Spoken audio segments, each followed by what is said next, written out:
اور رب العزت کے ساتھ ہم ناتا جوڑ لیں, اپنی ذات کو فنا کر دیں, گم کر دیں اس کی یاد میں. لیکن کچھ اولیاء اللہ تھے, انہوں نے کہا دیکھیں بات یہ ہے کہ یہ ہماری ذمہ داری ہے کہ ہم معاشرے کے اندر بھی اپنا کردار ادا کریں. اگر یہ لوگ برے ہیں تو ان کو چینج کس نے کرنا ہے؟ وہ بھی تو ہم لوگوں نے کرنا ہے. اگر ہم اپنی فنا کے رستے پہ گئے, یعنی رب تعالیٰ کے ساتھ محبت میں ایسے گم ہو گئے کہ ہم نے اپنی ذات کو گم کر دیا, تو پھر یہ جو معاشرے کے اندر پرابلم ہے, وہ پرابلم تو تبدیل, وہ پرابلم کیسے ٹھیک ہوگی؟ تو ہمیں معاشرے میں واپس آنا ہے. ہمیں فنا نہیں چاہیے بلکہ ہمیں بقا چاہیے. ہم ذاتی طور پہ بھی قائم رہیں اور اللہ کے ساتھ قائم رہیں, بقا باللہ. میں چیزوں کو سادہ کر رہا ہوں تاکہ ہماری یوتھ تک یہ بات پہنچ جائے کہ ہمیں کمیونٹی کے اندر بھی ایک رول پلے کرنا ہے, کمیونٹی کو صاف کرنا, کمیونٹی کو بہتر کرنا, یہ ہماری ذمہ داری ہے. ٹھیک ہے. اور انہوں نے جو مثال لی اس کے اندر, وہ پروفٹ صلی اللہ علیہ وسلم کی معراج تھی, کہ پروفٹ صلی اللہ علیہ وسلم جب معراج پہ گئے تو اللہ رب العزت کے ساتھ حالت ملاقات میں تھے, اپنی رب کی شان کے مطابق. وی ڈونٹ نو ایگزیکٹلی کیا ہوا, لیکن جو رب کی شان ہے, جو رب نے عطا کیا, تو ایک کلوزنس تھی.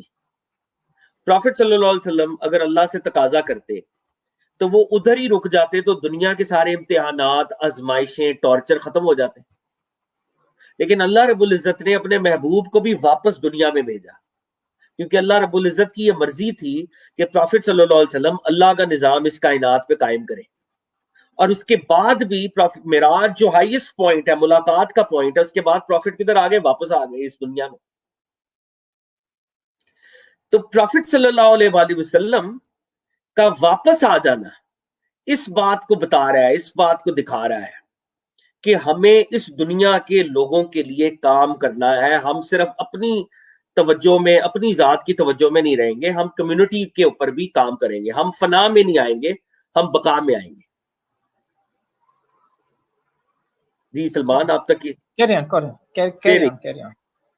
اچھا. اب ہوا یہ اوور دا ایئرز, ایک ہے کچھ صوفیاء ہیں جنہوں نے فنا کے اوپر فوکس کیا, اور کم صوفیاء تھے جنہوں نے بقا کے اوپر فوکس کیا. فنا والے کہہ رہے تھے کہ چیزیں تبدیل نہیں ہو سکتی تو ہم رب کے ساتھ جڑے رہیں اور اس کی یاد میں اپنے آپ کو گم کر لیں. اور بقا والے کہہ رہے تھے کہ نہیں, ہم نے اپنے آپ کو بھی صاف کرنا ہے, کمیونٹی کی ذمہ داری بھی ہمارے. ہم اپنے آپ کو اگر گم کر دیں گے تو ان کو ٹھیک کیسے کریں گے؟